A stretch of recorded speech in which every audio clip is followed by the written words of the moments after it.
Hello students, my name is Hansa and today I'm going to teach you one of the most important topic of grade 12th physics standard CBSE board, and that is Ohm's law. This is one of the very important topic in physics and you're going to find it in chapter number 3, electric currents. So before teaching you what is Ohm's law, I want to tell you about one phenomenon, and that is resistance. So, what is resistance?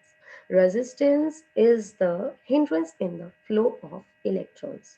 So, whenever you provide some, hindrance in the flow of electrons, in the stream of electrons, if you try to stop them or control them, there something is there which comes into existence, and that we give it a name, and that is a resistance. The unit of resistance is ohms, and that came from the scientist who showed us that there is some resistance that exists in a circuit, and the name of the scientist was Mr. G.S. Ohms.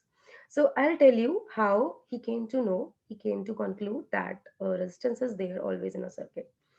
I want to tell you one more thing. Students, if you especially aspire to become an electrical or an electronic engineer, you should know what is resistance and you should know how to play with it, because you're going to, play with the circuits, you are going to design circuits, you are going to work on it, how it works. So resistance is one of the most important thing which exists in every circuit or a conductor. So now I will show you where you will find it in your chapter. So this is the chapter. The name of the chapter is electric current and the topic is 3.4 Ohm's law. So here you're going to find it. So what this law states. Okay, so Mr. G.S. Ohms in 1828 showed that voltage is proportional to current, and to remove this proportionality constant, he put he provided us something very important that is called as R. So the proportionality R is called as the resistance of the conductor, and the SI unit is ohms, and it is denoted by this symbol. This is a very important symbol in every circuit. So now I'll show you how he came up with this. All right. So uh, what he did actually, to find out what he was doing actually.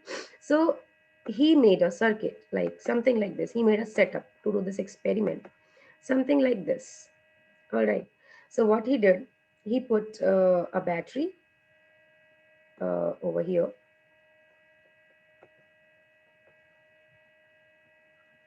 Okay.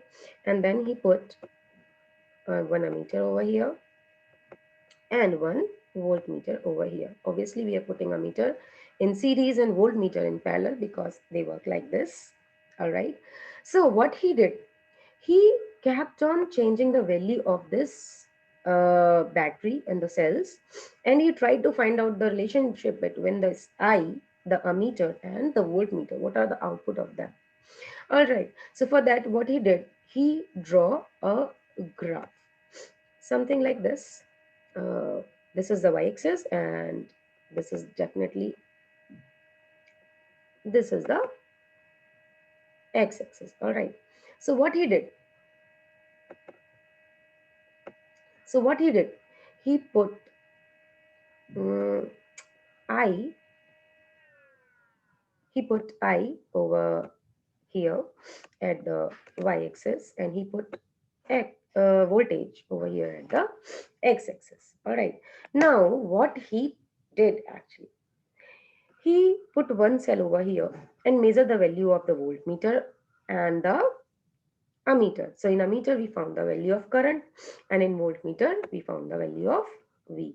So in his first trial, he noticed that the voltage of, suppose the value of voltage came this, then the value of current was also this.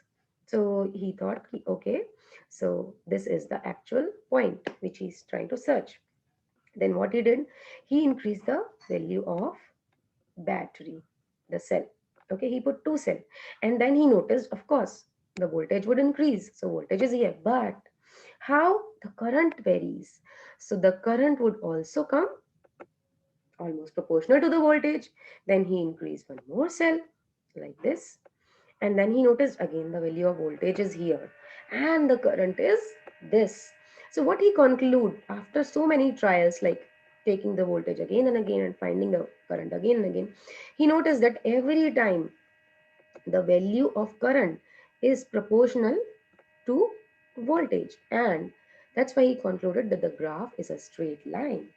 And then he concluded that V is proportional to I, and you know there's a proportionality constant between V and I, and to remove this proportionality constant, he he gave the concept of V is equals to R into I.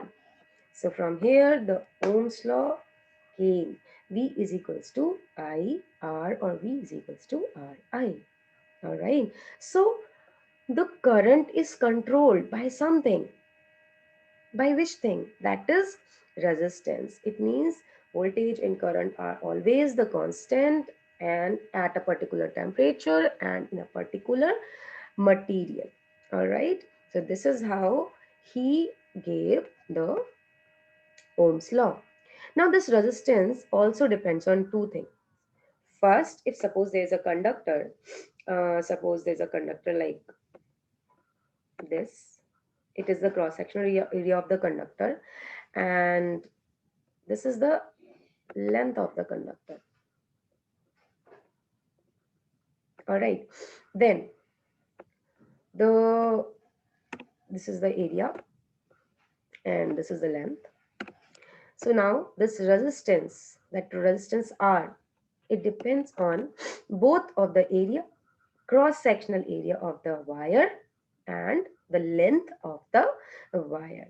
Okay, and from here one more thing that is very important that came into existence, and that is this rho.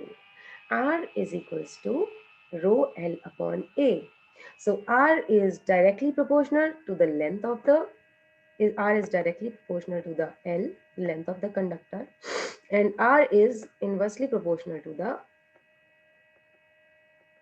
area of the cross-sectional area of the conductor. All right. So from here again one most important thing came into existence, and that is R is equals to rho. Rho is L upon A. So now I'll tell you what is rho.